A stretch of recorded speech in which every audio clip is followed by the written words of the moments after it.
Assalamualaikum warahmatullahi wabarakatuh. Kembali lagi bersama saya Indah Rifayana dengan NIM 1814080052 pada mata kuliah Biofisika oleh dosen pengampu Ibu Dr. Miliasari SPD MSI UIN Imam Bonjol Padang. Baiklah, pada video kali ini kita akan membahas mengenai bioakustik dan biooptik.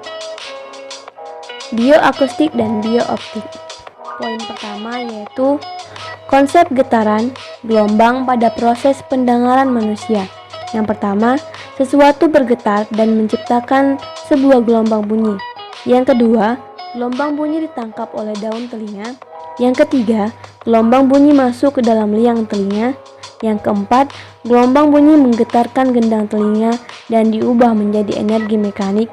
Yang kelima, terdapat tulang pendengaran di telinga tengah atau malleus, incus, dan stapes.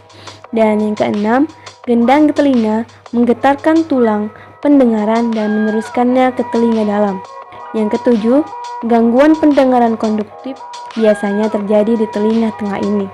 Yang kedelapan, getaran cairan di dalam koklea atau rumah siput merangsang sel-sel rambut menghasilkan impuls bioelektrik. Yang kesembilan, kerusakan sel-sel rambut pada koklea akan mengakibatkan gangguan pendengaran sensorial. Yang ke-10, impuls listrik dari sel-sel rambut diteruskan ke otak oleh syaraf pendengaran. Yang ke-11, di otak, impuls dari kedua telinga tersebut diartikan sebagai suara. Poin kedua yaitu proses kerja alat bantu dengar pada manusia. Yang pertama, sistem atau proses kerjanya. Dari alat bantu dengar yaitu berawal dari ketika ada sebuah suara. Misalkan ada suara lonceng berbunyi, maka oleh komponen mic akan menangkap suara itu. Kemudian akan diproses dengan mengubah energi akustik atau gelombang suara menjadi sebuah sinyal listrik, yang kemudian akan dilanjutkan prosesnya oleh amplifier. Kemudian di amplifier tersebut akan memproses sinyal listrik atau gelombang suara yang telah dihasilkan dari mic untuk selanjutnya. Kemudian sinyal listrik atau gelombang suara akan diperbesar. Kemudian selanjutnya sinyal yang telah diperbesar tadi akan diproses oleh receiver. Dan di dalam receiver, sinyal listrik gelombang suara itu oleh receiver diubah menjadi suara akustik yang telah diperbesar oleh receiver ini. Bisa dianalogikan seperti speaker. Jadi suara yang telah didengar akan sama persis dengan sumber bunyi, serta suara tersebut tentunya telah diperbesar karena proses amplifikasi alat bantu dengar. Yang ketiga, menjelaskan sistem sonar atau ekolokasi pada lumba-lumba, gajah, dan kelelawar.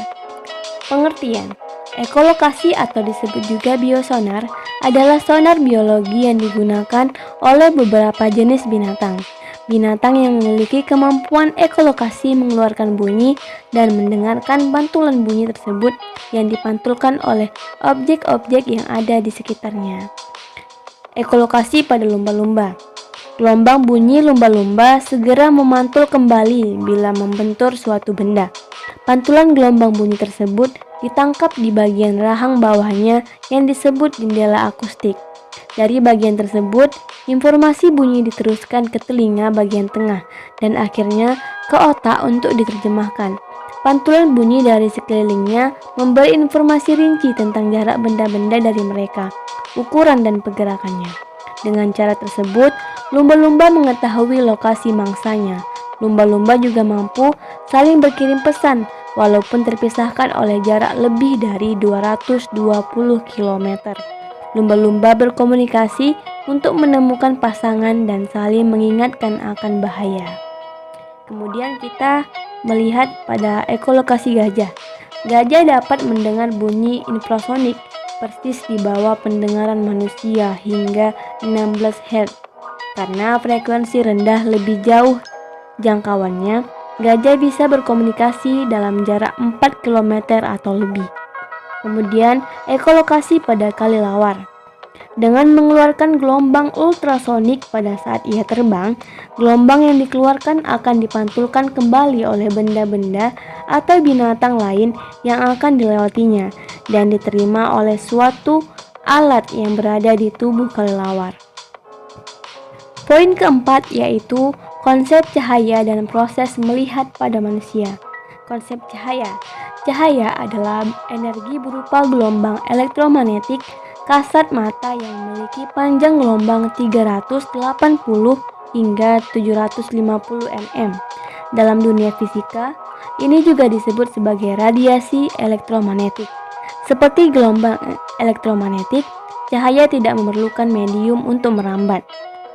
Kemudian, pada prosesnya, cahaya memantulkan objek dan mengirim pada garis lurus menuju mata Anda.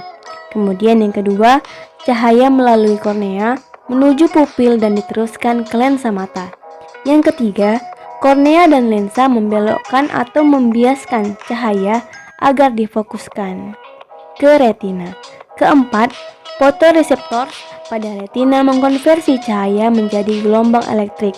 Yang kelima, gelombang elektrik melalui saraf optik menuju otak.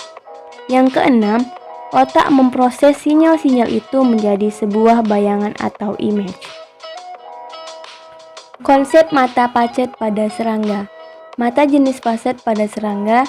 Mata pacet adalah mata majemuk yang dimiliki arthropoda seperti mata serangga maupun mata krustasea, di mana mata terdiri bentuk unit berulang atau omatidia yang masing-masing memiliki fungsi sebagai visual reseptor terpisah. Yang keenam, konsep warna pada bulu merak. Warna-warna bulu seekor merak tidak disebabkan oleh pigmen. Sifat iridensi permainan warna yang menciptakan warna-warna yang cemerlang yang sering terlihat di bagian leher dan perutnya disebabkan oleh suatu efek interferensi. Interferensi ini disebabkan struktur-struktur dalam bulunya. Warna-warnanya akan berubah menurut sudut pandang pengamatannya. Sama seperti warna-warna terang dari bulu burung merak dipengaruhi oleh interferensi. Konsep difraksi dan interferensi tersebut lantas digunakan dan diaplikasikan oleh burung merak dan kolibri dalam memperindah bulu mereka. Warna-warna pada bulu merak tersebut bergantung pada jarak sel-sel batang melanin, sudut cahaya yang mengenainya. Terkadang juga dapat mengeluarkan berbagai macam warna pada kedua mata kita karena sudut pandang dari masing-masing mata kiri dan kanan kita juga berbeda. Yang ketujuh, konsep mimikri pada bunglon. Pada bunglon terdapat bagian otak yang bernama epitalamus. Epitalamus ini bermanfaat untuk menginformasikan adanya cahaya yang masuk. Epitalamus akan mengolah rangsang yang masuk, kemudian mengantarkannya ke seluruh saraf tepi di seluruh permukaan bagian bunglon dengan untuk mengubah warna kulit. Perubahan warna kulit ini dibantu oleh hormon dan pigmen atau zat warna pada kulit untuk mengubah susunan pada warnanya sehingga terekspresikan sesuai dengan sinyal saraf yang diterimanya. Hormon yang berperan dalam proses ini yaitu melanocyte stimulating hormone atau MSH yang disekresikan oleh kelenjar hipofisis tepatnya pada lobus intermedia.